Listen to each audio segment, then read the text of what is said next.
Hello. Yo, yo, yo, what's going on? Long time no see. It's C Gats and Eville, and we have a new co-host by the name of Frank the Grouch. He's a grouchy nigga. Don't mind him. But yeah, the GATaca Cypher is back after what, 2 years? Yeah, at least. Yeah, about 19 months, 20 months, something like that. 2 years. 2 years. And I apologize for the wait. You know, shit happens. It is what it is, but we're back now. And we're just gonna sit back, chill, talk about some things, and have a good time in the process. So I don't know. So today I guess the main thing we wanted to talk about today, and it's something that's been getting more and more popular over the years, is crowdfunding. And yeah. So what do you guys have to say about that shit? I mean, I guess maybe the central issue is crowdfunding and how it sort of, in terms of artists and how they use crowdfunding in order to gain traction for the careers, for tours and for projects, as opposed to having to rely on the atypical budget of a record label or, trying to amass funds from last year's touring. You basically can appeal directly to your fan base and say, listen, this is what my proposal is. It's like a contract between you and the fan base, and I guess maybe the moral implications thereof, because as we all know, there are a lot of people that go to Indiegogo, that go to Kickstarter, and don't do what they're supposed to do. As opposed to saying, 6 months from now, 18 months from now, if you invest this much into my project, these are the things that you're going to get. A package of some sort, some sort of incentive. And if you're not incentivizing, if you're not updating people, then this is things like the Elzai situation can definitely happen. Right. And before we get into that, let me just for the people who might not know exactly what crowdfunding is. Basically, it's a new phenomenon that's kind of like I'd say within the past 3-4 years got really popular.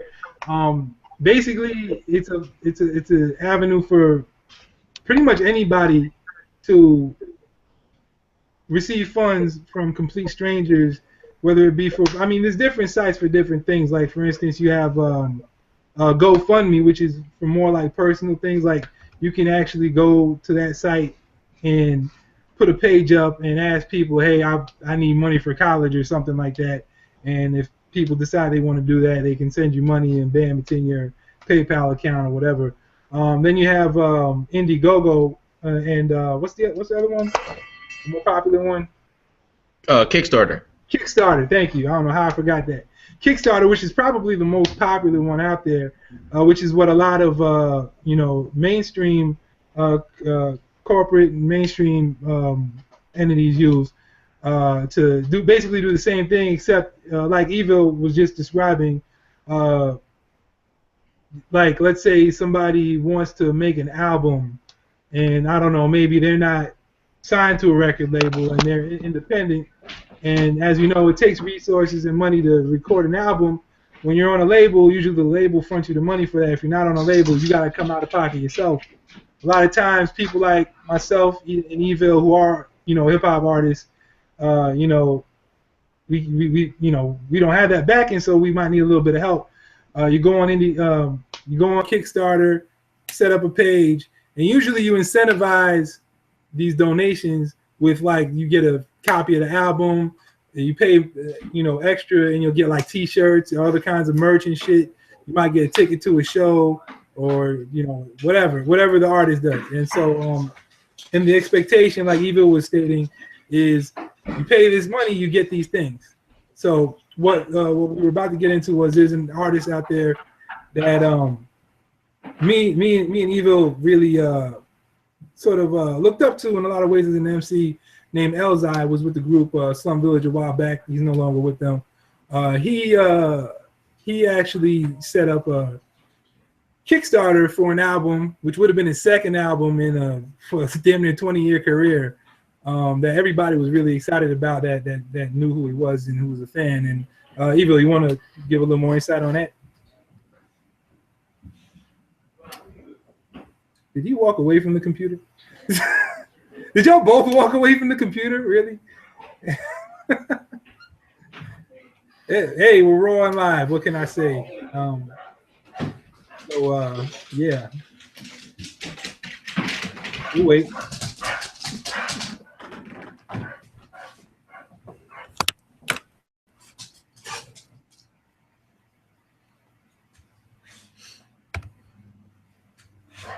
Y'all back? Yeah.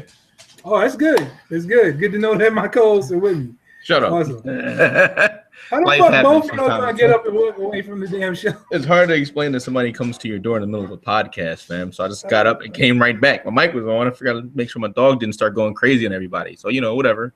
I'm back now. Yeah, it's cool. Where's Eville? I don't know. He left the group chat altogether, so I think his internet actually went down. Oh, really? Oh, okay. It might be that situation. So since I'm back now, I like to give a small, brief introduction since we are still live and you can't just like sit there rubbing your chin with the mic out. Well, I mean, both of the people that were doing the show with me left, so I mean. I'm sorry, man. Sometimes life happens. I got into a topic and now you want to do shout outs. Okay. I'm just trying to let everybody know who I am, man. Just kill some time while we wait for Terry to come back. Yeah. But whatever, man. I'm cool. Sorry. So this is why you don't just jump into things super live without making sure everything is good to go. Whatever, man. Live TV, it happens. Go for it. I'm Frank the Grouch. I'm not as angry as people think I am. Got a pretty solid view on hip hop. Been a big fan since forever. And I ran across So Authentic and the Grand Unified team a few months ago. I'm actually proud to be a fan. These cats is pretty impressive as far as I'm concerned. Indie, underground. It's worth my time. So appreciate it. Shout out to y'all. Hashtag G Universe. Hashtag So AU. Hashtag So Authentic. Hashtag Solid Gold. Because I'm the one that calls y'all that. And I appreciate that. So whatever. Yeah. Welcome back, Terry. Welcome back. That was awkward. Actually, my internet dropped, so I'm doing it on my phone. Bam! Told you. There you go. The resourcefulness of human beings. Awesome. Yeah. So I was Ichiban. Yeah, right. Like literally, right when you cut out, I was passing the torch over to you about the whole Elzai situation. I basically set him up and told them that he was an artist that set up a Kickstarter, that a lot of people were anxious to hear this new album he had, and then I was gonna let you tell them what exactly happened. Oh, sure. So I want to say early 2014. It was probably January because he released a song called February, which is basically outlining, him struggling with depression, him struggling with financial issues and so forth. And so he sort of urged his fans, said, look, I'm starting a Kickstarter, and I need you guys to donate $25,000 to me. And with that $25,000, we're going to release a project. I think it was called like Lead Poisoning, and everyone was really excited about it. And the vast majority of people that actually contributed to the campaign were foreigners. I mean, these are people who he hasn't done a tour for yet. I mean, outside of the Europass thing, and that was what 2010, 2009, something like that. So yeah, 2008 actually. Right. So it was like sight unseen. It was, a leap of faith, so to speak, and months went by, a year went by, 18 months went by, and coming up on 2 years, a lot of fans started to try to reach out to him on Twitter, on Instagram, pretty much every social media lifeline there was, with no response. Now, this is someone who was extremely active in social media, from SoundCloud, you name it, he was on it. And he, quote-unquote, went dark. So a fan, actually, I didn't realize this until a month or so ago, this guy actually is trying to crowdsource people to get together to try to sue him for trying to recoup the money, because not only did he raise $25,000, but he also raised an additional $2,000.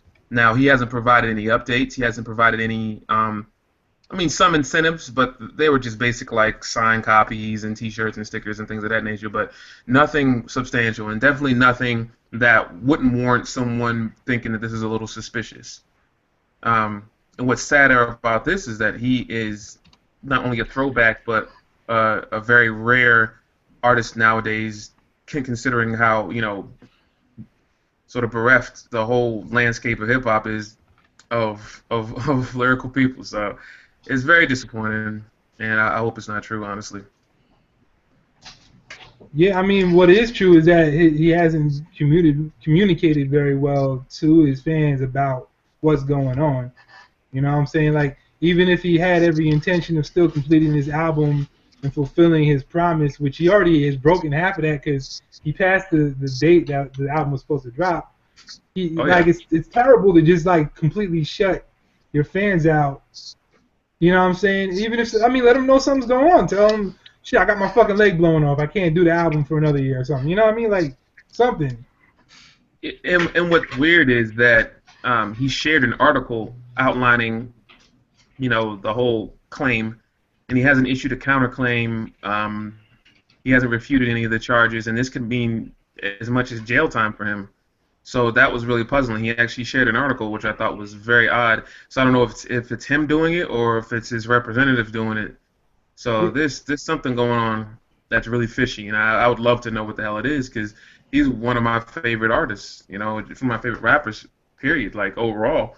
And it'd be a shame, if he were fleecing everyone, or if he mismanaged the money somehow. But communicate that. What's funny is that some people were like, it's $25,000, but if he needed another 25, I'm sure he could get it. That's the saddest part of it. Yeah, absolutely. I mean, just being affiliated with Jay Dilla and Slum Village alone, I mean, he could probably go and get a few shows overseas or even like locally or in the United States and recoup that double. You know what I'm saying? Make that in like a few shows. You know what I'm saying? Yeah, but I mean, I don't quite understand it. There's something very suspicious about this, and I'm hoping that other artists see this, as a cautionary tale, and then this is the last time that we have to go over this whole "where's my money" thing, because it's like a crisis of confidence. You're like, okay, right. Am I safe contributing to independent artists, or should I just continue to only push, large scale promotional things, because at least there are a lot of people behind that, and there's a lot of liability, there's a lot of accountability going there, as opposed to one person collecting a lump sum of money who can just run away with it, at a moment's notice. Right. And I mean, this has happened before in other mediums, like even in the gaming industry, there were a few games, I can't recall, the exact name of the games or the people involved, but there were a few games that were supposed to be made via and maybe Frank, you would know more about this because you're a gamer too.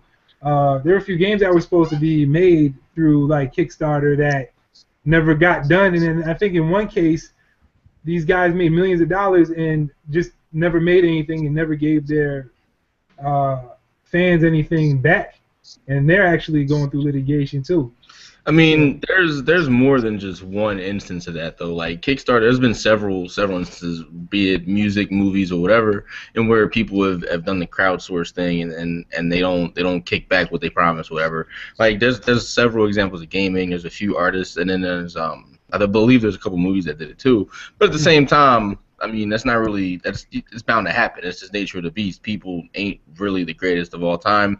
So you figure, hoping that, you get something out of it, like Mighty Number 9 in gaming, or you get it out like Super Troopers or whatever. I don't really know too many music artists offhand that have actually successfully crowdsourced their album on Kickstarter per se, but I know that there's a lot of indie artists who just came up from nothing. But I can't, use that. But I mean, so there's good and bad in all of it too. So I mean, I just think LSI messed up, bad. Yeah, because he let his fans down. Absolutely. And I think too. I mean, from an artist, I thought what bothers me the most about it is the hypocrisy, because on Illmatic, which was his homage to Nas's Illmatic, there was actually a couple songs, but actually the beginning track, which was it just kind of struck me as a hypocrite, because he's talking about how how the label was fake and the people he worked with was fake, and how he couldn't get in a lot of traction, and his contract was bullshit, and all these things, trying to use it as a cautionary tale and say, look, I was in this messed up contractual situation. Don't get yourself into this same situation. And these are the things outlining, like step by step, the things that I did in order to either free myself or get myself in that situation. And he turns around and he makes, almost the same mistake, only on the other side of the coin. So, I mean, I think that's what struck me as funny. You would think that someone who's been through such financial difficulty because of someone else's misgivings or someone else's suspicious behavior, or in some cases malicious behavior, would be a little more forthcoming with information and say, look, I know I promised you guys a product, but that product is coming or it isn't coming. I'm going to give you back your money. I can't give you back your money. Something has to come forward, and the fact that it has, and I think that's the thing that bothers me the most, is that he's a hypocrite. Like, he's been involved with Slum Village, so he's not someone who's new to the game. He's not new to the business side of things. If you pay any attention, you should know better than what he did. And it really makes you kind of question now the whole situation with Slum Village and how they broke up, because now it's like, well, was he the one that was done wrong, or was it the other way around? You know what I mean? Right. Yeah, because he sort of dissolved out of the whole picture. Yeah, and like I know he's kind of like kind of on beefy terms with T3, right? Yeah, I mean, I don't see. That's the thing. When Dilla's birthday came around, I don't remember him really saying anything. I remember his brother, Jay Dilla's brother, saying something. I remember by 10's family saying something, T3 saying something, but I didn't hear anything from Elzai. Yeah. And Elzai, I don't remember him doing anything with Black Milk, which, Black Milk's so cool with T3 and all those guys. So there's definitely some kind of divisive situation going on that I'm unaware of. Yeah. And I don't want to delve into it and do too much, sort of assumption, but I hope that at some point we get some clarity. And I hope that there was a misunderstanding, miscommunication, something that was unavoidable. Because if it's anything but something unavoidable, I don't know if I can be an Elzai fan anymore. That shit might go in the trash for me, honestly. Yeah, and I mean, it ain't looking too good for homie if you ask me, man. Like, just the things you just mentioned right there, it's a good point. Like, why is he the only one not saying anything, and everybody else is cool over in that corner, but he's like over here just doing his own thing and nobody's fucking with him. Right. So that's indicative of something, if you ask me. Again, no assumptions, but I mean, and it struck me as interesting because, too, if you listen to a lot of his music, it's very like he has a very social slant, but he's also into material things. So, was that a way to get on top of his bills? Was that a way to pay his studio time? I mean, and then, go off to some foreign country somewhere and never to be seen again. Because honestly, I don't know if that's him responding on Twitter, which he hasn't really directly responded to anything, or his representative. I don't know. The whole fucking thing seems weird because I don't really remember him doing any interviews in the past few years. And for someone of his caliber and the reach that he has, the fact that he hasn't done any interviews, any sort of even vlogs. I mean, he's only done one released solo album since 2008. You know what I mean? His first album, which was done in '97, never even got put out. Like, I mean, it's what's really fucking weird to me is in a day and age where a nigga like me, who is not rich by any means, I can put out 1 million mixtapes right now if I want to. You can go out and get your own studio equipment and put out a halfway decent mixtape. You know what I'm saying? He hasn't even done that. Other than that, the Leftovers mixtape, which wasn't even really a mixtape. It was more like a unreleased songs album. Right. The Leftovers Europass was a little bit before that, but yeah, it seemed very, very strange. And I guess I'll pose the same question, a question to both of you. Put yourself in the shoes, Frank, of someone who is a comedian, even though may not necessarily say you're a comedian. I think that you are. Someone who's a comedian, may or may not have material, but would you feel a little bit of hesitation, a little bit of apprehensiveness starting a crowdsourcing fund due to, the feedback, or do you think that this is separate and apart from what you may or may not experience? Because energy, Cameo, not the Bella. Sorry. Nah, I wouldn't feel some type of way. This wouldn't turn me off because at the end of the day, if the fans trust you enough to put forth the money and you decide that you don't want to give them what you promised them, that's on you. Like, as long as I have the support of enough people to back me, if I was to put out a crowdfunding, like a crowdsource for the funding or something, then I would go ahead and deliver on what I asked for because I needed this amount of money to make this goal, to provide this service to these people. I'm not going to just shortchange them on something just on the strength that I wanted $25,000 because that's not how I am. So if I was starting out doing a project, I wouldn't have hesitations using the crowdfunding because I feel that, I could trust the crowd that I'm getting my funds from, and I would reciprocate to them by delivering what I asked for on that 25 whatever amount of money that I wanted. So. All right, I think I'm back. Hold on. Oh shit! He joined twice. He pulled the Naruto move. Clone. Naruto move wearing Master Roshi's training gear. Yeah, you getting mad echo there. Yeah. Okay, looks like he's transferring locations. But I mean, but you feel what I'm saying, Gat. It's like his mistake isn't going to stop me from using the crowdfunding because that's what he did. I ain't nothing to do with me. I mean, if I put out. Right, damn. Right, but if anything, it might make fans in general or people who like to use those services. Sorry about that. It connected automatically. No problem. You might want to turn your phone off though because it's echoing. It'll definitely make the fans apprehensive in a heartbeat. But to figure it like this, if the fans of L's High, like if say he put out something and he didn't deliver, so like I'm pretty sure they're not going to support him. But if somebody else was like, oh, well, if like Dave Chappelle dropped a joint, it was like I need like $1 million, I'm pretty sure everybody would go fund Dave Chappelle because I'm like, you know what, Dave Chappelle is somebody I respect. I can believe him. And he'll definitely give me he'll deliver on the product as he requested it. But he has a track record. If someone has a bad track record, the least that you're not going to believe them. Like, for example, all right. So on the flip side, and I know one of you is going to give me the stink eye for this, but in terms of crowdsourcing to your fans and enjoying it, there's a small rapper outside of Philly who now has blown up and done a couple tracks with rappers who are known by the name of Lil Dicky, and he did his whole thing off of Kickstarter, delivering every time whenever somebody put up money for his projects, which then, and being that the main thing is LZI basically let everybody down, if someone were to ask based on their track record, I'm pretty sure the fans would be like, yeah, you know what, he's got a good track record, let me go ahead and give him $10 of my hard-earned cash.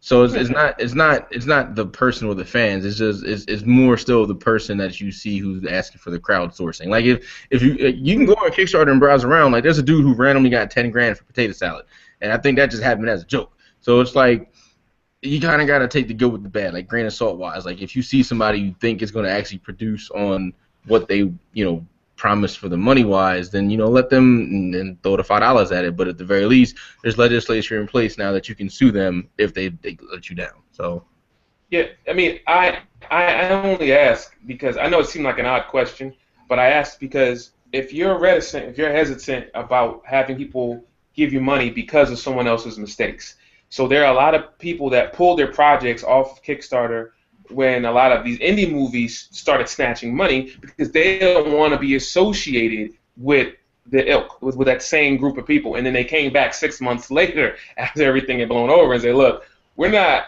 a part of that group that you guys put money towards, but this is what we're offering. And they regrouped and they put together new packages, so to speak. That's why I asked. I know it seemed kind of weird, but I think a lot of it has to do with other artists more so than the people because they're only giving $15, $20 a pop. But for an artist whose livelihood may be at stake, you may be going, holy shit, you might ruin it for everybody. You know what I mean? I might have to find a whole new avenue in order to get funding for my project, if that makes sense. Exactly. And I agree. One person spoiled the bunch for the rest of the bananas. Right, exactly. And like on a very similar note in the same vein, you have to also look at how the whole dynamic of how people get money and how people are able to support themselves as artists has changed over the past 10, 15, even 20 years because of the advent of social media, because of the advent of things like Kickstarter and crowdsourcing and crowdfunding and being able to use, the internet in order to promote yourself. So with that, I say, do you think overall, as people that love music, as people that love art and creatives, do you think this is a good thing, a boon for artists, or do you think that we've, as artists, lost steam and have ventured into a realm that we don't belong in? Because this is more an entrepreneurial realm. Crowdfunding is bad? Is that what you're saying? Like, do you think this is a good thing? Yeah, do you think it's a good or bad thing? Yeah, because at the end of the day, all this is doing the same thing that you were doing before. As an artist, as an independent artist, your entire base is generally crowdfunding. When you do word of mouth support, you're getting the crowd to come to your shows to support you. But now, instead of just like the local 30 and hoping that the local 30 can go to the next 30 and then they get 30 more, so you finally get the local 90, you can just hit the internet and be like, yo, this is my stuff, this is what's hot, please help me. And somebody from like Perth, Australia can find your album and be like, yo, this is dope. And he can tell the little town of Perth, and they can fucks with you from all the way over there, and now you've just reached like $1,000 out of nowhere. And instead of just being locally stuck and hoping that you're doing pops big enough to pop, you just start, bam, over here and make it all the way over there. So I mean, it's better because it has a much broader reach than it used than being able to a long time ago. Yeah. As opposed to where now you can just kind of like put it out there and share with your friends, your family, and everybody, and they can share with whoever in a lot faster realm, and people can support, they cannot support, whatever. So I think it's actually better now than it was then. It's just a matter of will the support be there because now everybody has access to it. So. Yeah, I would agree with that for the most part. I think like anything else, it has its pros and its cons. But I think your video keeps dropping out, man. I don't know if it's just because of us. Can you hear me? You can hear my voice. I hear you just fine. I'm just letting you know the video keeps dropping out. Oh, I don't care about that as long as you can hear me. Anyway, all right. I think it has its pros and its cons, but I lean more towards the pros because, like Frank just mentioned, you can reach broader fan bases. I think local scenes are dead now. You know what I'm saying? Being a local well, I mean, there are local rappers, but you can expand so much further without being a part of the local scene. You know? I'll say this. No, hold on. Let me interject real quick. I'll say that certain local scenes are dead because the local scene in Atlanta is jumping right now, and you can listen to the radio and attest to that. And I don't care if you don't like the mainstream or not. You have to admit that right now, local Atlanta rappers are coming up out of nowhere. That's because of a worldwide appeal, though. I don't think. But still a local base. Like you still have to get on locally to get enough to get worldwide. That's not true. I can use our boy Graydon for that one. That nigga has not done one local LA show in his entire career. He's from Compton. He's from LA. Has not done one Compton show. The nigga's known internationally because of the internet. The internet bypasses that shit. Sure, you can grind your way from local. No, I mean it helps. The more shows you can get, the more exposure you can get is helpful. But you can bypass the local scene just by going through via the internet.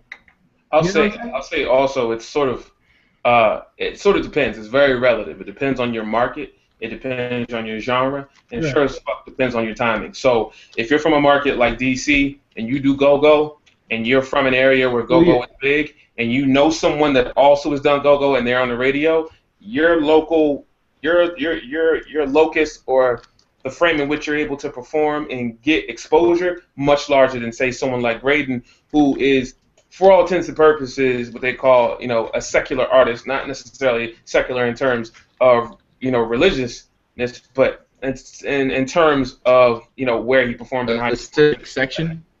So it's like, I will say that it's about where you're from, what your genre is, what you talk about, and your timing. You know what I mean? I will say to a certain extent that the local scene isn't what it used to be, because it used to be, if you remember, especially from the years of like 1991 through 2003 maybe, if there was a phenomenon, if there was a type of music that one A&R heard, and they were like, "This is new, screw music," right? For a very good example. You have like the New Orleans sort of weirdish bounce situation that happened with, the Hot Boys. You have Space Age Pimpin' that was out there in Memphis and Tennessee. So it's like that for me, in a lot of ways, isn't the way it used to be. And so you both have points, I think. I think on one hand, the local scene has changed, and there are still ways to gain traction, but there's also that component of why put all my energies into having a street team when my street team can be Twitter team. You know what I mean? Yeah, especially if you're speaking in terms of like mainstream popularity. I'm getting echo. So you say when that speaking in terms of mainstream popularity, I mean everybody sounds the same now. There is no distinction between regions anymore. You know what I'm saying? Like the example you use with DC Go-Go, you're only gonna get love for Go-Go in DC, really. DC, no, like DC, the Mid-Atlantic area pretty much respects Go-Go. DC, I didn't know what Virginia, the fuck Go-Go Maryland. was until I moved out here. But that's what I said by Mid-Atlantic. New York isn't Mid-Atlantic. New York is Northeastern. You mean like the DMV area? Not a little bit more up, like the DMV area and like into Pennsylvania, because people in like lower Philadelphia know and recognize and respect what go-go music is, because we're close to that area, and a lot of the colleges around here usually have parties that have like played go-go. So I mean, I get what you're saying. It's like a local area, but it's the Mid-Atlantic area, like little South Jersey, Philly, Delaware, and the DMV area itself, DC, Maryland, Virginia. Okay. Do you? I mean, in that same vein, as someone who's like pushed the streets and been his own street team, I pedal CDs out of the trunk of my car. I will tell you, first and foremost, the number one difference between now and then is that people are so bombarded. People are so it's been so oversaturated with music that it's probably more difficult to be an artist that sounds different than it has been. Because when you handed someone the CD, maybe 20 years ago, 15 years ago, they rolled their eyes, but then you're like, wait a minute, let me turn it on for a second. And they're like, shit, you can rap. Now, you turn this, you don't even know CDs, you could put earphones in someone's head or something, but if you were to say, listen to my song, they go, you don't sound like Future. You don't sound like this person. I'm not even interested. So I would say that the waters, the environment has changed in such that we have sort of put the blinders between what's accepted, what isn't accepted, and what's to be expected. You know what I mean? And I think that is one of the off-putting things about having social media as such a broad interest, is that everybody wants to swim in the same stream so they can get that cash flow. But the people that diverge aren't getting the same amount of exposure and appreciation for diverging from the pack. Because there were still those ardent fans that will go, I want to hear something different. I mean, they're still around, but because it's so oversaturated, it's a hell of a lot easier to pedal popular party music, which there are. There's way more casual fans than I think there are like, hardcore, really into music people. I blame the suburbs for that. They're all casual fans in my eyes. Yeah, I mean, I'm just playing. No. I mean, there's actually a grain of truth in that, honestly, because if you figure music is based upon your socio-economic surroundings, so if you can't relate, if there's no relatedness ingrained in the music, then what are you latching onto? You're latching onto, it's associated when you're out with your friends and you guys are partying, you guys are drinking, you guys are smoking, or what have you. And that is your latch on. It's not because they have a message of, I'm from that same area, that guy speaks the same way, has the same vernacular as I do, uses the same colloquialisms that I do. It is, this person is different from me, but I associate this with having a good time. Right. So it's good and it's bad. So I guess you have to take sort of both if you want either. I also wanted to sort of touch on kind of not even circling back to the Elza thing, but it's sort of infusing today's dates and the significance of today, and sort of Happy Martin Luther King Day. Yeah, Happy Martin Luther King Day first and foremost. But I wanted to pose a question, and it's, you can feel free to. He's really extending that. He's struggling to get that picture in view. Like, I mean, hold on now. Hold on. Feel free to skip this question if you don't want to answer it. But I wanted to sort of ask: do you feel like not just artists, but social media has made it okay to take days like today, which are extremely significant within the black community, out of context to serve your own selfish needs? Everything is done that way these days, man. Like, there was this little known. Go ahead, my bad. What you said? No, go ahead, Sid. I said there was this little known show that came on Cartoon Network's Adult Swim program. It doesn't matter. Somebody go. I'm pretty sure he said sir.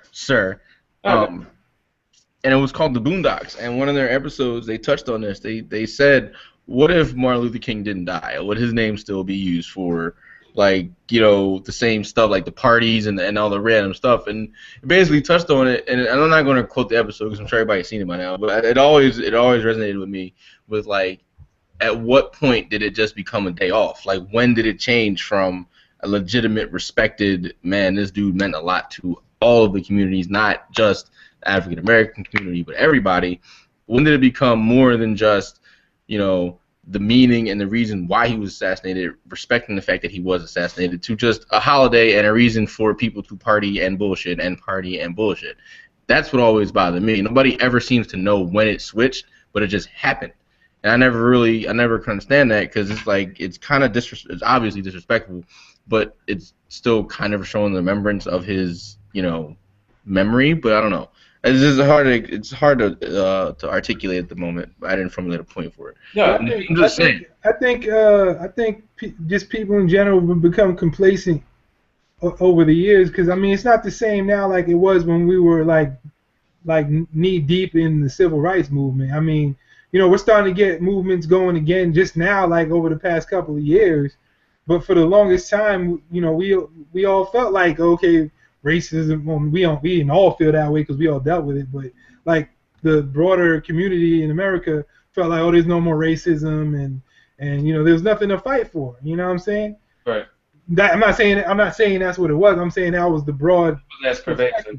Right. So, I mean, like when you're not, and the way we've been oppressed it didn't go away. It was adjusted. And it made the perspective, the perception of what it was, different. And so, like, it's like, okay, yeah, we're not getting sprayed with hoses anymore, having dogs, chase us down in the street, and people burning crosses like that anymore. But it's being done in a different way. But a lot of people don't see it as being the same thing. So there was no fire under anyone's asses until recently to start a movement and, like, really recognize what Martin Luther King was trying to do, because they figured it's not the same anymore. But it really is, though, like, if you ask me. Yeah, I think both of the points that you guys touched on was, one, being able to frame him as not just a civil rights leader, but as a humanitarian. He was one of the, I like to call him a civic philanthropist, because most leaders who serve a civic purpose have a linear progression. They say, this is what I want to accomplish, and once I accomplish this, I'm going to step back. His progression was literally, you, and you, come to me, and I'll make it okay. It didn't matter if you were a Klan member. It didn't matter if you were a racist police officer, a politician, Jew. Didn't matter. He wanted inclusion, which was very Gandhi-esque of him, because Gandhi literally said damn near the same thing, except for, well, get out of the hell out of my country, but that's a whole other thing. But, I mean, honestly, I think that is what people are forgetting. He was so despised by people on both sides. From the black community, a lot of people in the black community who thought that things were going so well before Mr. King. Why are you stirring things up? Why are you marching in Selma? Why are you going to the Capitol? Why are you yelling at police officers? Why are you bailing people out of jail before their time? He was really stirring things up and pissing people off. And people forget that. People didn't know that. The issue that kind of upsets me is that a lot of people say Martin Luther King had a dream. That was so late in his career that speech, and it was the speech that he needed to give for inclusion, that people forget all the speeches before. That we're not going to be picking bodies off the street anymore. I'm tired of seeing the dead bodies. I'm tired of having the same conversations with black leaders. Let's just cut it out and let's all, because we all want the same thing. We all want the end to violence. We all want to be treated fairly and have our kids be able to play with each other and be treated equitably. And that's really what it boils down to. And it's about respecting yourself and respecting other people. But people say it in a way that Malcolm X was the complete opposite of Martin Luther King, which could not be further from the truth. Malcolm X was the complete opposite of Dr. King in his formative years when he was bosom buddies with Farrakhan, but after he came back from Mecca, he was 100% Martin Luther King. I'm going off on a tangent, but what I'm boiling it all down to is there a way as a black community, us three, we're all part of the black community, obviously, that we can right the ship, that we can say, as hip-hop artists, as comedians, as voices, people who do podcasts, who are active in social media, is there a way on a daily basis and not just on January 18th, 2016 to say, how do we further a message between us that is in the same contrast and the same hue and same color as Dr. King, as Malcolm X and Mattel and all those people that were saying the same exact thing? Is there a way that we can do that and not in a self-righteous, aggrandizing, sanctimonious way? Right. Well, I think just like how the oppression was adjusted over the years, in how it is like overtly, covertly, whatever. We gotta adjust our approach to the activism. You know what I'm saying? You still need the people out there on the streets, with loud voices, but now we have to Okay, we know that we've been held back for all these years, but now we need to be open to discussing it with the other side, whatever that may be. You know what I'm saying? Come to a common ground and try and figure this shit out. Like everything can't be, just run in a building and take it over. You see how that worked for them white boys over there yeah. You see how that worked for them? How you think that would work for us? Simply condescending the other side and closing your ears to how they feel. I mean, yeah, there's some people out there just not gonna give a fuck what you gotta say, and they're gonna still be racist, ignorant bigots. Those people, fuck them, okay? But then you got people, you got people out there who want to help and don't want to be ignorant and don't want to be bigoted in their views and want to listen to what we have to say. But then you've got these groups of people out there who just completely shut down shut off any discussion with them, just because I think it's more like they want more redemption than they do a solution. You know what I mean? And in the end, all we end up doing is just fueling the fire that they're already burning on the other side, because it's like we're not listening to them, they're not listening to us. What the fuck is getting done? You're just making shit worse. You know what I'm saying? So. Exactly. Nobody wants to listen because everybody wants to be right. So exactly. many goddamn chiefs, not enough motherfucking Indians. Precisely. I mean, and that's sort of where I wanted to leave this. I was talking to a person who's actually a community activist around here. Actually, in West Philly, there's a lot of community activism around here, especially because this is a very gentrified area. It's near a lot of schools, and people are typically more civically minded when they're younger. So this is where a lot of the grassroots stuff comes from in West Philly. And I was talking to him. We were sitting outside. I was drinking something, and he was basically saying, you know what? He's like, this was however many years ago. This is almost verbatim. However many years ago, you and I couldn't be standing having this conversation. You couldn't have bought a drink from this Vietnamese restaurant across the street, from an Ethiopian cafe down the street, from another Cambodian restaurant. He's like, I think this is a lot of what they meant by melting pot, a lot of what Dr. King meant, by inclusion and, the dream and everything. And I was like, but that's the thing. I was like, the dream isn't a destination. And I think same thing when people say what is happiness and what is success. It is an ongoing pursuit for the betterment of humanity, because we're all in this together. We are not captains and lieutenants and foremen. We are the fucking ship. A hole gets put in the side of the ship, we all drown. The only difference is some people go down last and some motherfuckers go down first. So I think the sooner that we recognize the mutual benefit in this, I think the better. So I said to him, I said, all right, if you want to talk about inclusion and integration and integrating other people's cultures, you first have to recognize that each of us are individuals. So you can't say things like, I don't see color, because that is probably worse than being racist, because you're saying, I don't see any of your differences. So I can't respect those differences. So if they do pop up and we have any sort of miscommunications, I'm just going to like I don't even fucking see them. We're all the same. Well, I get what they were trying, not to cut you off, but I get what some people are trying to say when they say that. Of course. But you're still ignoring a major issue. Okay, ideally, we should not look at each other in terms of color.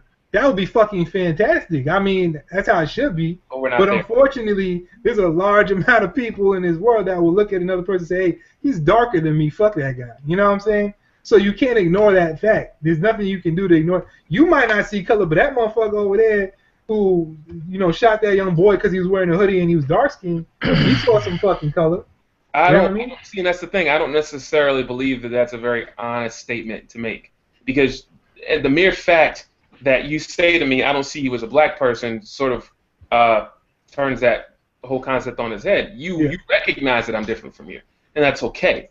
So I think instead of starting the conversation with, I don't see color, say, I see color, but it doesn't change my opinion until I know who you are as a person. It's okay to say I see you as different, but wait for my character to appear, and then we can have a conversation from there.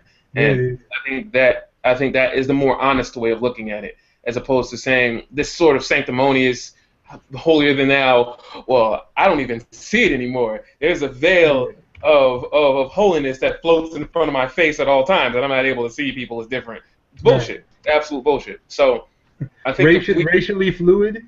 right. This is like, just ask Rachel Dozel. Right. She's fucking delusional. So I mean, yeah, that's kind of weird. Yeah, it's like it's a very weird racial climate that is happening right now, and it's very reminiscent of the '80s for me, because that was like the crack era, and you saw like I don't hate rap, we hate rappers and those thugs. You listen to Bone Thugs, you guys have heard that shit, and people burning CDs, and that was literally a line in the sand to black community. We don't want you infiltrating our communities, teaching them how you dress, how you speak, what kind of life you live, because they'll think that's okay. As opposed to, wow, you guys are having this different experience, it's good for us to learn. But what was weird is that it's okay for you to show war in Sarajevo, it's okay for you to show things being blown up in Desert Storm, but you can't show someone who's down the block whose mother. Oh boy, we lost him, folks. He's gone again. They got him. The man came and got him. He was speaking so much real shit. That's why they cut his mic, fam. That's why they cut his mic. The whole chat just froze, son. That's how real that shit was, B. He cut his mic. More realistic answer is internet sucks, but we'll go with the real talk. But shit. Well, I don't know where he was going with it, and I don't know what he was gonna do. But I'll throw a little sidebar question in there, Gats. You seem to be a comic book geek, a fan of the comic kingdom. I have to ask you, if you had a chance and you had to fight this randomly angry Superman, decided he just wanted to kill you, and you could pick from 3 people across any universe, who would you grab, man? I seen this question pop up on a Facebook group. I'll just try to ask you while I'm sitting here chilling. Shit, man. I'll be honest with you. I haven't read a comic book in ages, but I've been trying to get back into it. Pardon background music. Hi, Bella. Yeah, he's doing laundry, so it's but from the comic book characters I know, against an angry super. This is such a random turn in conversation. Sorry, buddy. I didn't know you got quiet on me, man. I didn't know where to go. Yeah, I was trying to figure out, like you said, I couldn't tell where he was going with it, but I'm sure it was somewhere good. Fuck. Let me think. Comic book characters against an angry Superman. Can we cross over into? Yeah, man. Do what you want. Huh? Do what you want. I have no boundaries here. Okay. Well, I mean, villains too. Didn't we have this discussion already? We did. But I mean, I need to fill some time while we wait for Terry to come back and finish his point. So I'm going to do this. Yeah. Okay. This is intermission comic book talk. Shit. I mean, you can't go wrong with fucking Galactus. Nah, you can't. You can't. That's all you really need right there. Like, I mean, too, by the way. Say what? Your video also froze, by the way. Oh, okay. As long as people can hear me, I mean, y'all know what I look like. So, you know. I hear you. I don't know if they can hear you. I'm just letting you know that the video froze. So. Oh, here he goes. Terry's back. He has my Spider-Man hat on in his picture, and I'm kind of mad because nobody should have that hat but me. Okay, he's gone again. So, all right, you got Galactus, and you know, I'm going to rock out with this conversation for a quick minute. Only because I'm trying to figure out if I'm going to... Well, you know what? Scrap it. Let's give a quick shout-out to Ben Wallace and the Detroit Pistons. They retired his number 3 Saturday. Coincidentally, they beat the Warriors in a blowout, which is kind of funny. So, you know. Yeah, blowing out the Warriors these days is a very nice mark on your resume. Mm-hmm. I gotta say, give it to Ben Wallace for that. Personally, mad at that.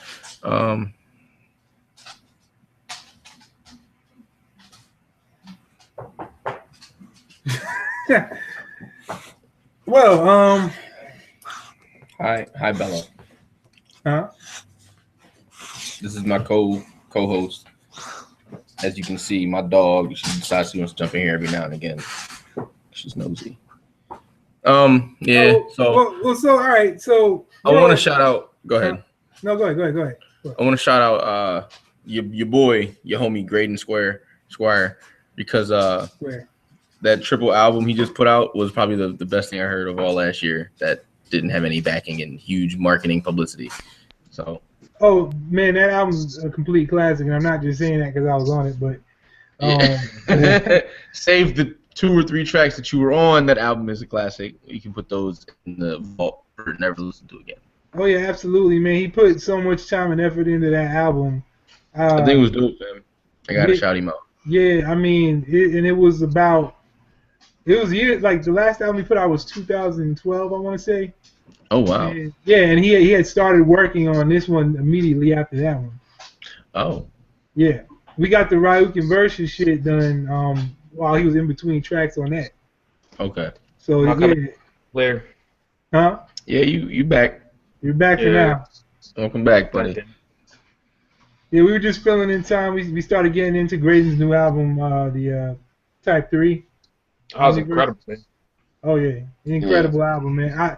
Everybody who's listened to it, that I hear it, was just blown away by it, man. I mean, there's not too many people I know that can weave fucking, other than Gifted Anomaly and you, Eville, but you don't really do it because it's not your thing. But like Gifted Anomaly and Great Square, only 2 guys I know that can weave physics into their shit and make it sound good like that. You know what I'm saying? In an interesting way, in a very accessible way at that too.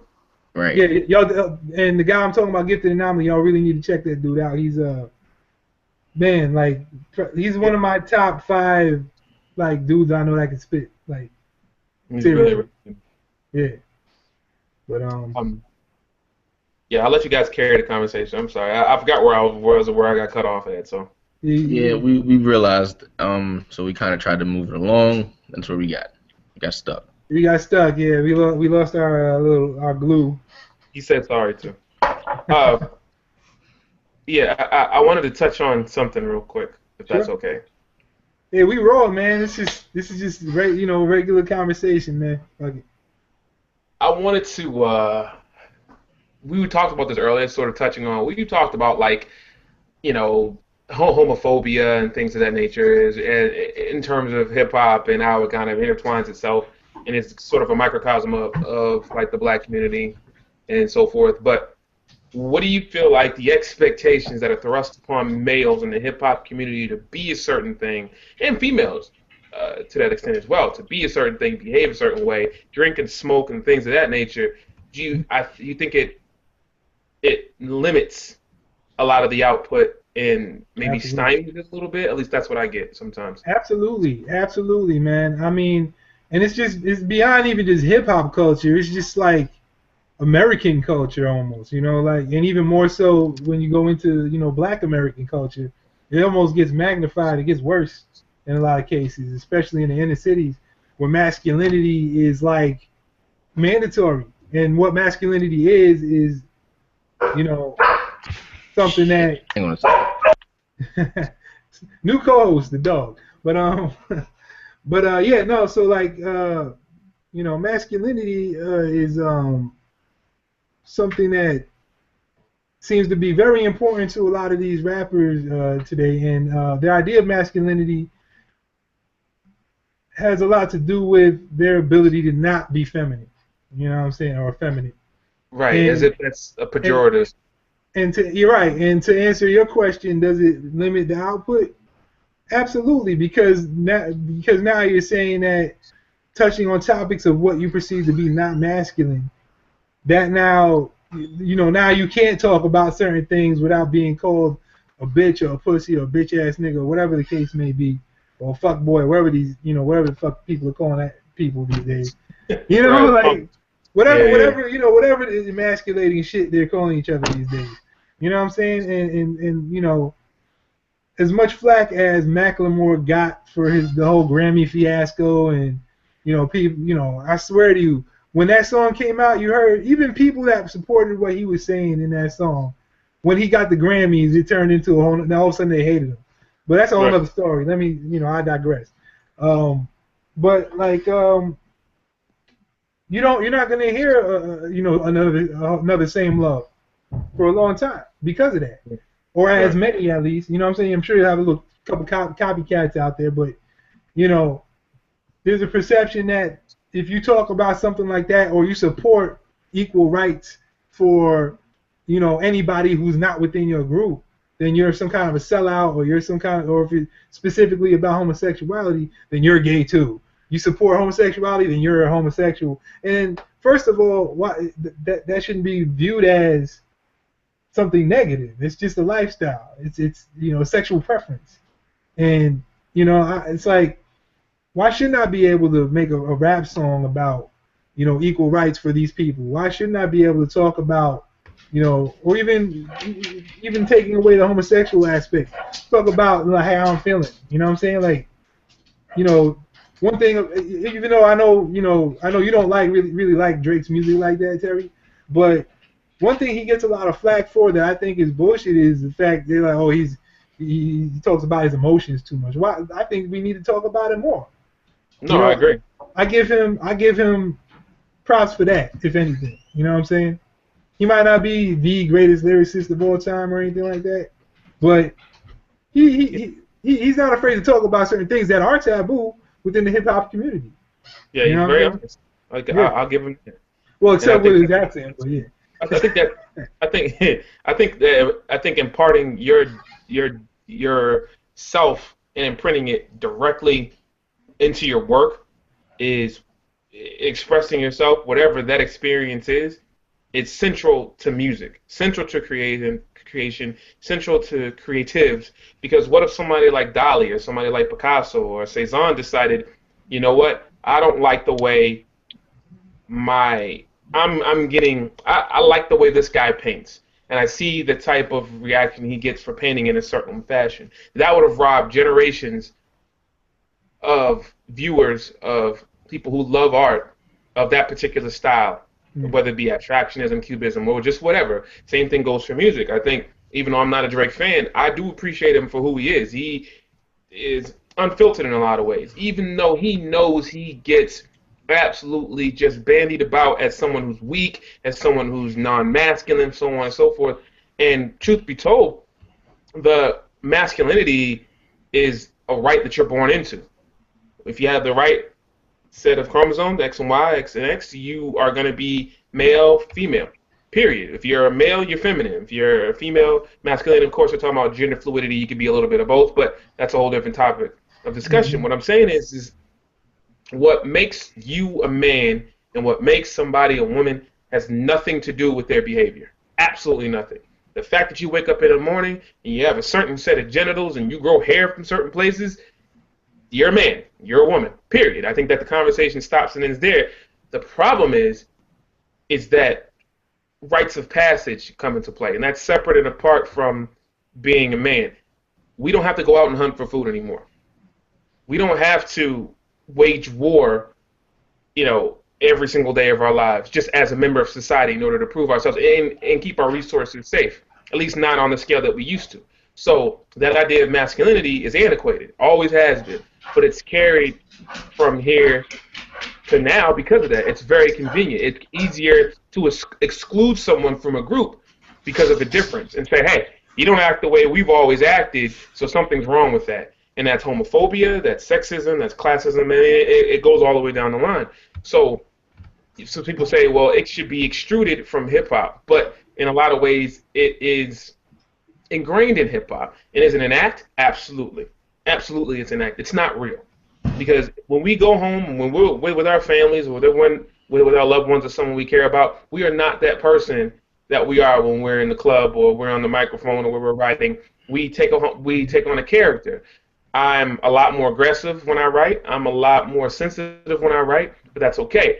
But it cannot be single-faceted. It can't be single-faceted because otherwise you're going to get this one-dimensional, uncolored, monochromatic music. It's fucking boring. Yeah. Because everybody has multitude. Everybody. I don't care who you are. And not only that, it does black men overall a disservice, saying that we can only be aggressive. You know what I mean? We can only be people who want sex and nothing else from somebody. And if hip-hop is going to be the mouthpiece for the community, in some ways, even if we don't want it to be, well, then we need to take responsibility for it. Yeah, and I mean, you could even look at how the hip-hop world reacted to this whole Jaden Smith, doing the Louis Vuitton thing for the women's line. I mean, and also calling back to what you said about it being ingrained in us, like, for years I would never wear skinny jeans.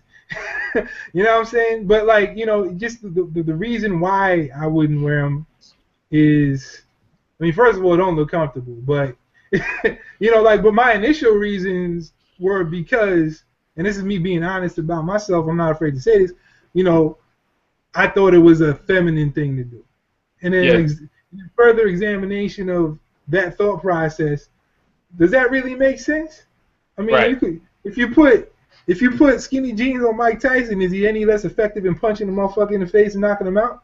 Exactly. He might look silly as shit, but he's not no less than a man because of it. So I never attributed like masculinity to the pants. I just never wore the skinny jeans because my legs don't fit. Like, yeah, that wouldn't be a good look, man. Like I can't. I tried one time. I actually went to Express. I was buying a pair of jeans, and I had went and I pulled the jeans on. And I was like, "Oh, these is cool. They my waist size." So I started pulling them up, and I got stuck like halfway up my thigh. And I started hopping around the dressing room like, "What? Oh my god! Oh no!" And I can't wear skinny jeans. Thank you, Frank. Now I got a visualization of you putting on skinny jeans in my head. Attempting to put on is the proper statement, Gats, because I was hopping around. That's even worse. Well, don't think about it. That means you did the little hop. I did like 3 hops. It was 3 hops, hop, hop, hop. I gave up. I took them off. Got regular jeans. That was good. Oh man, that's you know what's interesting about that too, that you say that you examine your thoughts. I think that was a central component of you changing your mindset. Mm-hmm. Because if you have the same mindset at 18 that you do at 35, there's a problem there. Yeah. Because you're supposed to adapt, you're supposed to change, you're supposed to evolve as a person, and your mindset's supposed to change because you interact and you come across different things, and if those things don't affect you in some real significant way, then the way that you see things is broken, and you need to reassess that. So that's what I say. Like the whole Jaden Smith, Louis Vuitton thing, I thought was excellent. For one reason and one reason only. People need to be aware that their way of seeing and their perception of themselves, it's okay that your idea of masculinity means you dress a certain way, you smell a certain way, you behave a certain way. But that is your box. That fucking box doesn't have any doors or goddamn windows. When you're in that box, you don't yell out of that box, I want you in my box. There's only room for you in that fucking box. Right. Let Jaden Smith build his own box. And once he understands what his idea of being Jaden is, of being a man or whatever he wants to call himself is, let him rest in that and accept it for what it is. Because everyone has different experiences. Exactly, and that's the thing that bothers me the most is, okay, there's nothing wrong with having a preference for yourself. Like I said, I would never wear skinny jeans for whatever reason for myself. But why the fuck? Why do I care if that a man across the street is wearing them? Like, why is it a personal affront to myself that somebody, there's a guy across the street that wears a bra and panties? Like, who gives a fuck? Like, he ain't doing nothing. I'm just gonna throw this out there. Yeah. Back in 2013, Jaden Smith tweeted on March 24th, "You must not know fashion." So for him to get the Louis Vuitton deal now, it makes a lot more sense. So shout out to him and fashion and everything. Shout out to Kanye too, because before Jaden Smith got the Louis Vuitton deal, he was on stage rocking a leather skirt, and everybody was giving him shit for it. And whatever, man. It's just really funny that people are like, oh man, guys shouldn't wear skirts or whatever, but then they forget that skirts and kilt was skirts. But then battle garb back in Africa and shit and over in Scotland. But then we'll forgive Prince for how he dressed in the 80s. He's the most gender fluid person on earth. Wait a minute. First of all, this is Prince we're talking about. Prince ain't your regular dude. He's the purple one. Ain't nobody else bathed. He was a man that dressed very androgynous. He bathed in the waters of Lake Minnetonka. You haven't done it. Evil hasn't done it. I haven't done it. How you gonna come with Prince? Don't nobody go with Prince. Yeah, Apollonia. Computer blue. Apollonia. Let's say this for argument's sake.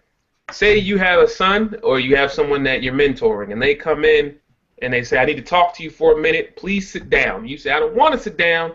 He says, "I don't care what you want. We need to have this conversation because I'm afraid if I tell you what I'm going to tell you, you're going to fall." So you say, "Okay." You close the door and you say, "All right, young man, young lady, what's going on?" He or she says, "Listen, I'm going through a transition right now. Okay, this is someone that you've mentored. This is someone you have a very close relationship to. I am going to start dressing differently. I'm going to start talking differently, and I just want to let you know that this has no reflection on you, but I have always felt that I have never been myself and I was born in the wrong body, and I need to make a transition."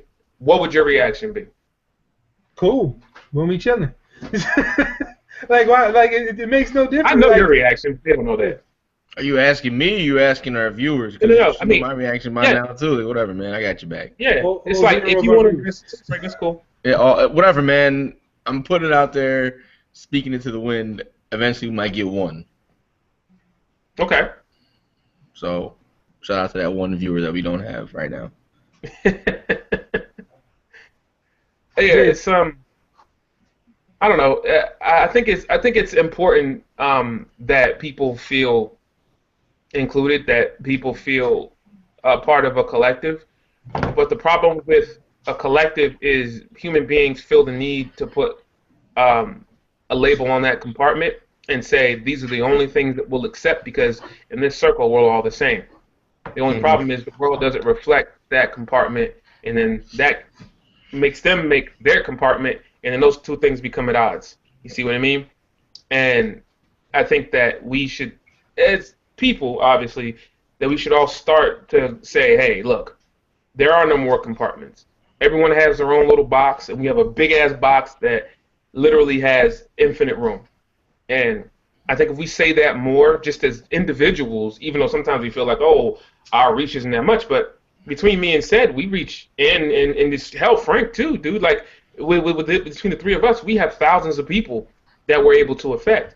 And even people who aren't watching this live, this thing's going to be up in here in perpetuity. So they usually go back and watch it after it's already done. So, let's be real. Y'all got like 450 between y'all, putting us at like 950. I got like maybe 50 people that listen to me. Yeah, so we're good. Look, and you talk about exponential growth.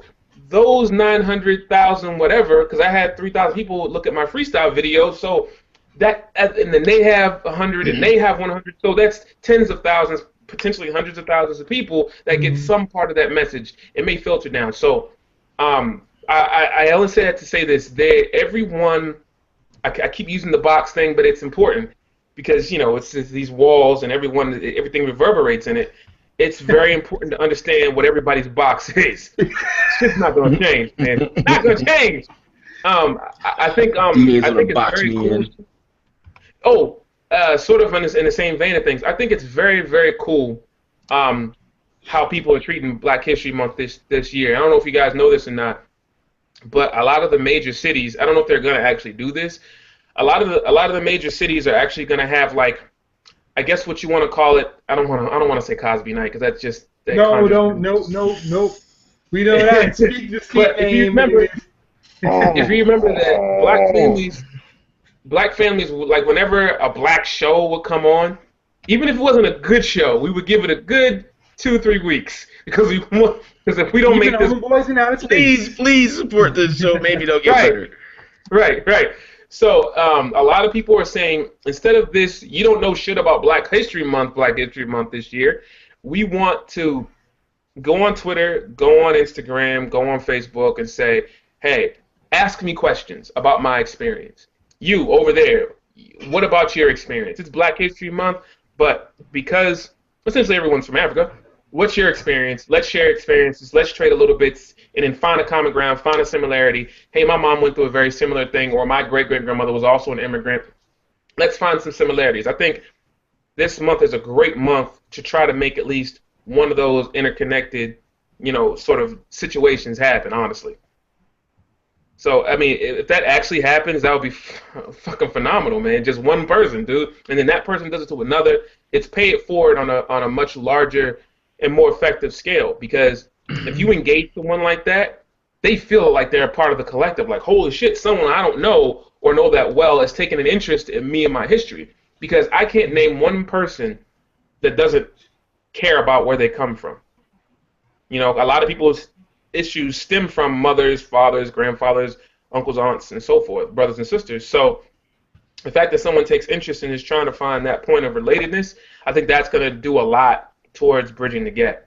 You know what I mean? Yeah, and I think just as much as doing like overtly, like being the loud voice is effective. Just doing shit through example is just as effective. You don't have to be standing on a soapbox holding a sign all the time. Just fucking treat people the way you want others to be treated. You know what I mean? Like I don't have to go around wearing a shirt that says I'm a straight man that supports gay rights. I don't have to do that. I'll just fucking do it. You know what I mean? It's a lot more genuine than someone fucking videotaping them feeding a homeless person. Yeah, I hate that shit, man. Like if you're gonna do it, just do it, and then somebody else will see you do it. I mean, don't get me wrong. I think a few people videotaping it just to show that. Okay, there's people out there. If it's like a third party doing it, I can see that. Okay, this guy look at that guy over there doing that. Like the dude on the subway train when he gave his shirt to the homeless bull. Yeah, that was a third party. That was dope. Didn't do it for the cameras. Now, what I don't like is when people walk around and they have their selfie sticks and they walk up and they're like, "Oh, look at me! I gave $1 to this homeless guy. I hope you like this photo." They can go shit a brick and eat it for all I give a damn. Because they're not doing it for doing it. They're doing it because they want to be popularity. They want publicity. They don't want actual good karma. They just want people to notice them. Fucking attention whores. Yeah, and that's what exactly, they're attention whores. That's all they want. They don't actually care about the person they're helping, especially if you just give them a fucking $1. Like, what's that gonna do for him? You know I mean, it was an example. Yeah, I know. No, I know that, but I'm saying, like, the shit that the people are doing half the time equate to basically giving somebody $1. You're not doing this on a regular basis. Like, if you're giving someone $1 every day for the week, okay, cool. But if it's that $1 for that one camera opportunity, that's bullshit. You're not helping nobody. In my particular case, I find that guilt is an incredible vehicle for action. If I do something, I try to do something good for somebody at least once a week, because like a friend of mine, he committed suicide like a few months ago, Oh, and yeah. that was like our little pack thing, like because we, had some issues and shit like that growing up. So we were like, okay, let's try to do the most good because it makes you feel good. It's a very selfish thing for us. And so, whenever I do something good, every now and again I'll post it to make people feel guilty because I love that shit. I love when people go, like, especially if they go, oh, Terry, that was so nice. I'm like, yeah, I feel like everybody should do that. It's just the right thing to do. They're like, oh, yeah, well, shit. Because it's very easy to get stuck in that orbit of daily life and go, mine. I worked so hard for this, mine. You forget that you're part of a society, that you're one piece of a very large puzzle, and that you can have a huge impact on just one person's life, and that shit can be reciprocal and just spread even further than you'll ever know. I mean, and for nothing else, do it for your kids because that's one less person that is going to be a tripping hazard for somebody else. Not literally, but figuratively. That is robbing someone for a sandwich or, being sick and spreading a disease, just little things. So it's like, for me, I don't like the disingenuous, hey, look at me doing a semi-good thing that takes absolutely no sacrifice versus I did something I did not have to do and I want you to fucking do it now. If that's the message, I'm all for it. You know what I mean? Yeah, I agree. I think what is interesting now, this is like switching topics completely, and this is sort of in the vein of what Frank wanted to talk about as far as sports. I was watching this whole Ben Wallace We were just talking ceremony. about that when you were gone before. Yeah. I was watching the whole Ben Wallace ceremony and watching, Twitter and how it was a buzz talking about his career. And then they were talking about, oh, I wish certain people were this way, and Dwight Howard was this way, and how he was so humble, so to speak, and all these things. And this even goes back to what we view as masculine and what's appropriate for athletes and what's appropriate for normal people, forgetting that these athletes are essentially normal people with a hell of a lot of money who dedicated their lives to being athletes, Like, just a question, do you feel like there should be a code of conduct that is adhered to contractually now?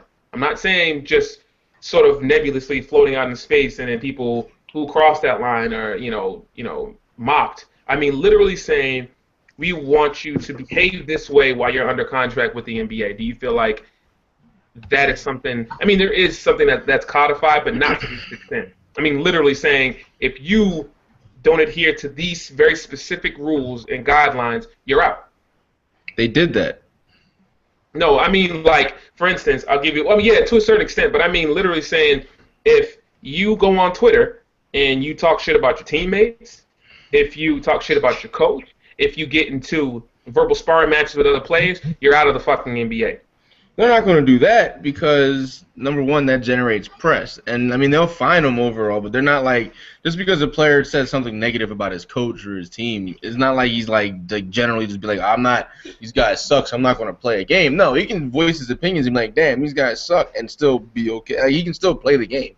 You can't kick somebody out for having an opinion. But they tried to do the whole policing. What they should do is just monitor social media, period. Like, just don't say dumb shit on social media as a player because you're a player now. You can't actually do that. Right. So, End of the day, it's still a job. And, I mean, if you're at any job, once you sign a contract with that company or team or whatever the case may be, you're the face of that team no matter where you're at. So and to be fair, generally the NBA is like self-governing. So like if a guy is outspoken character and GMs and coaches see that, they're not going to sign him. So he'll eventually just get out of the NBA any fucking way. So it's not like you have to impart some sort of masterful band hammer on players because they run their mouth on Twitter. If they do it enough, teams aren't going to want to sign them because it becomes a problem. It's just like, well, you're useless to us because you're going to talk shit, so we don't need to hire you, so he's not going to get a contract, and thus he's out of the league anyway. So you don't need to impart that. But they did do that with the braids rule for Iverson, and they did it with the dress code for everybody like after Iverson as well. And it just became, and and I still think it's kind of stupid, but whatever. I mean, we circumvented it with the dreads and the ridiculous clothes that they now wear. But it is what it is. So I mean, what do y'all think of this? Kind of goes back to what we were talking about masculinity in in the black community. How do y'all feel about Russell Westbrook and the flack he gets? I need him to stop using his little sister's closet. Is all I ask. Like, I don't have a problem with how he dresses. It's fine. I mean, I make jokes to make jokes, but he's like, it's cool, man. I'm not saying he's feminine. He just wears really small clothes, and it's really weird to me. Wait, hold on, but that kind of goes back to what I was saying. Like, even now, it's hard. Like, it's kind of in me to feel like stop dressing like a little girl. But I know that's fucked up because he should be able to dress the way he wants. No, I'm not saying. I'm not saying. No, I feel where you're coming from. Is what I'm saying. You know, it's the size. You guys are actually agreeing on this.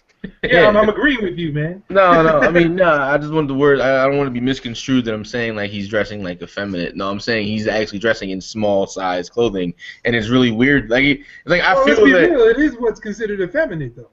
Well, then that's what it is. But it's just I just feel that it's weird that a gentleman of size of his stature, like he's like 6'3", like 180. I feel that he would physically be big, and that like tight clothes like that would just be uncomfortable to wear.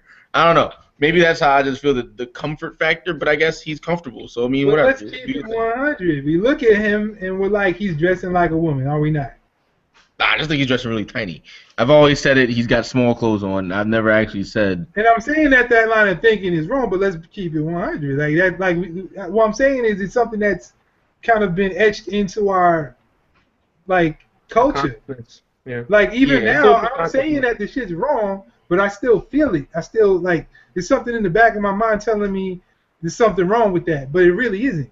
Well, you know also it goes into effect though. Like a lot of the people who are advocating for the equality and stuff, they seem to think that just because you say that someone is dressing like a woman, you're saying it as a derogatory statement. No, it's a statement of fact. He is actually dressing with clothes from the women's department. That is not a bad thing. It is, and it is funny because the clothes are small on said person's body, and I'm laughing at the fact that he's got this extraneously tight shirt on because God. You can't breathe. Huh? But check this out, though. Back in the 1600s, dudes used to wear high-heel shoes, and that was the norm. Nobody would have thought that was in the 70s, too. They were called platforms. I don't care what kind of shoes you have on. I just don't feel that having my toes bunched up, like my toes sit like this. I don't need them to sit like this inside of a shoe. But I guarantee you, if you grew up in that era, you would have wore that shit because it was hot. Probably not because it was hot. Probably because the only thing I know the difference between a dress. I don't even wear comfortable dress shoes. I wear relaxed fitting dress shoes. My dress shoes don't come to a point like this because I hate my toes being bunched on top of themselves. So I mean, while I understand what you're saying about growing up in the 1600s, I would have worn it because it was hot. No, I would have worn it because that's all I would have known.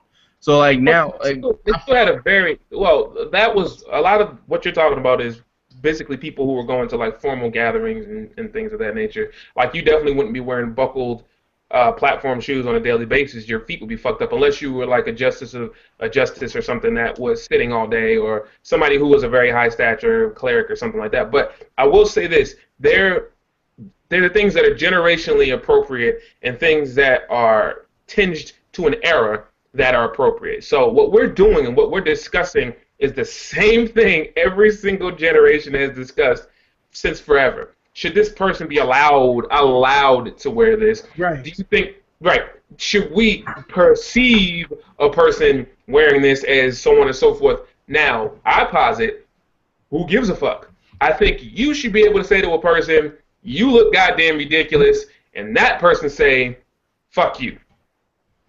I mean, that's pretty much what he's doing, though, because he knows everybody's going to say he looks ridiculous, but he's still walking around saying, fuck it. This is what I got. I got the money to afford this shit. Guess what? I'm going to rock it. So.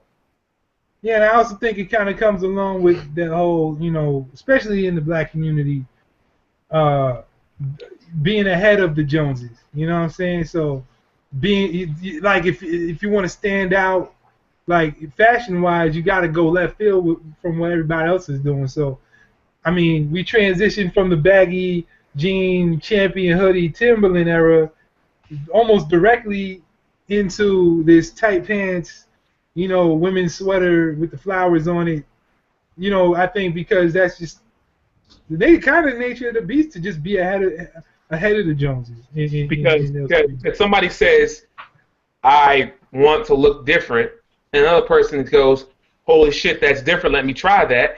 And then next thing you know, you have this collective mindset that goes, we want to feel different than the last era. We want to have our own individual style and feel to fit the music scene, to fit this, and it all kind of comes together cohesively. So I don't think it's a mistake, because a lot of what high fashion does is the shit trickles down, and next thing you know, you're wearing a variation of what they wore 5 years ago on a runway in Milan. That's just how it happens.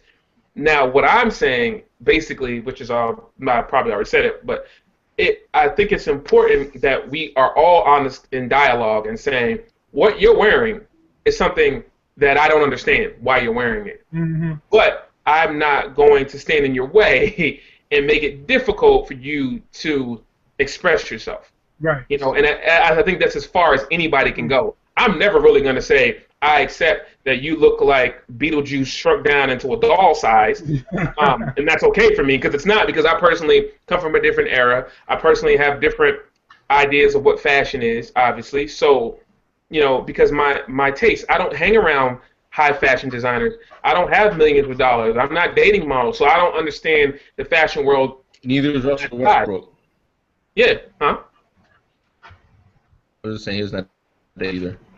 No, but I mean, I'm sure he has a lot more exposure to people who are in high fashion than either of us do. I'd imagine. No, he's been married. He got married last year. His wife is named Nina Earl or something like that. I'm looking her up now, actually. Or it may just be that he has a very eccentric personality. Okay. That just might be an extension. Well, whatever the reason is, it doesn't really even matter. Yeah. But I mean, yeah, the reason doesn't matter. No, but, I'm kind of messing around. Yeah, it's just like, yeah, I guess what I'm boiling down to is just, if we allow everybody to sort of occupy their space, it'd be fantastic. And I think we're doing a good job of that, man. I think Twitter does a lot of policing. I think social media does a lot of policing. It's actually kind of amazing to see how people band together and push back against other people. Mm-hmm. And so I will say, though, some people are taking it to a ridiculous extreme and making the good ones look terrible, and it's really annoying. It is. I mean, yeah. So you're gonna have, you know, the extreme part of the spectrum on either side. So I don't know. I hope maybe we find a balance at some point. I'll give them one thing though. They've made it really scary for ignorant motherfuckers to speak their stupid ass mind. Yep. Yeah. It's a lot harder now. Yeah, it's very weird, because they're like, oh God, here come the PC police. And someone being politically correct is different and apart from someone allowing you to be an asshole and infringe your bigoted fucking ways on somebody else. That is different. Someone who always says, I'm offended, especially when they go out of their way to be offended, that's different.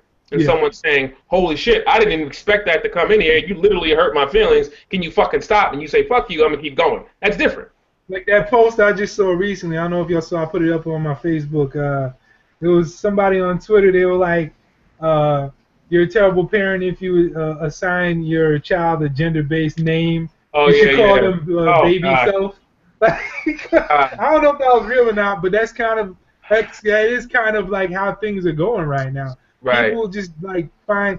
I swear to you, I was doing a radio interview one time with Graydon about the Ryuk and Versus album, and one of at the end of one of the songs, "Dirty Laundry" that we did, you know, I topped it off with "motherfucker." Okay, fine. Happens a lot in rap. One person actually called in and said, "I don't like your use of the word motherfucker. It's misogynist and patriarchal." This, that, and the third. I'm like, are you serious? So I was like, so should I have said fatherfucker? You shouldn't say that either. I'm like, okay, what? Right. Like, come on now. Yeah, I'm a mother lover. You're a mother lover. Yeah, I think some people take it a little bit too far. You know, and I think if we can strike a balance, and most of us are pretty sensible, so if we could just kind of weed out both the bigots and the overly sensitive people and come to that sensible middle, there's a lot of us there. I think we're doing. Let's not get it twisted.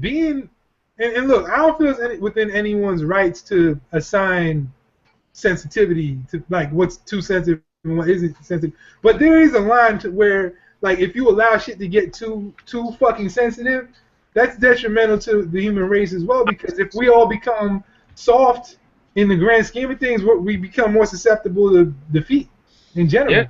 Yeah, I think it's important that we all understand that not everyone's going to share your particular ideas, bias, ethics, value, blah, blah, blah, and you got to let some of that shit slide. You know, like, is it worth arguing over, Right. something so small and so petty? And that's what I mean by overly sensitive. And yeah, it may strike you as, oh, that was kind of fucked up. Let it go. It's okay. Is it going to do anything to discuss it? If not, let it go. It's fine. Right. Yeah, Yeah. exactly. So, but yeah, man, I think we covered a lot of topics today. That was good talk. This will be the part of the show where we sign off. But before we do so, any self-promotion y'all want to do, we can knock that out. I'll start with myself. As you can see on the bottom of my screen here, you can get my music at cgas.bandcamp.com. Hit me up on Twitter, Instagram, at cgat777. At the moment, I'm working on a few projects, some including Eville, some including some other people. Not going to speak on too much of that right now because it's not all solidified yet, but keep a lookout. But you can get all my older stuff from that site right there. Frank? That's me. The Grouch? Twitter at Frank Grouch, IG Drunken Pender Hughes. Yeah, stole that. It's pretty funny. I don't have any like real big projects. I will shout out my homegirl in Houston, Roxy Hayes, my homegirl Candace. Doing their things. Each one accessories, one's comedian. I'll get you the links, whatever like that. Just holler at me. Facebook, whatever. I'm around. Easiest way to reach me is at Frank Grouch on Twitter. Boom. Eville, well, if you don't know me, you should know me by now. You can always add me on Facebook. All my links to my SoundCloud, to my Instagram, everything's there. Tons of albums on SoundCloud if you're interested. I do have a solo project coming out very, very soon. I have another project coming out with my boy Tone Benjamins, a.k.a. Aaron Triple. Of course, me and Sid have a situation going on as far as that's concerned. We're not going to speak on that. It's still kind of in the work. It's kind of really fucking big, so I don't want to, speak too much on things that aren't solidified, so to speak. But I'm always around. Hit me up. Boom. All right, well, that's... Gimmick infringement. Well, shit, man, that wraps up the revitalized version of the GATaca Cypher. Thanks for if you're back with us after 2 years. Appreciate it. Thank you. We're going to try and do more of these. I'm going to try and stick to a schedule, even though I'm not great with schedules, but I think this is a great way to get a lot of good conversations going. And it's fun, man. I enjoy it. All my people here enjoy it. So anyway, thanks for tuning in, and y'all have a good one. Easy. Happy Martin Luther King Day. Absolutely.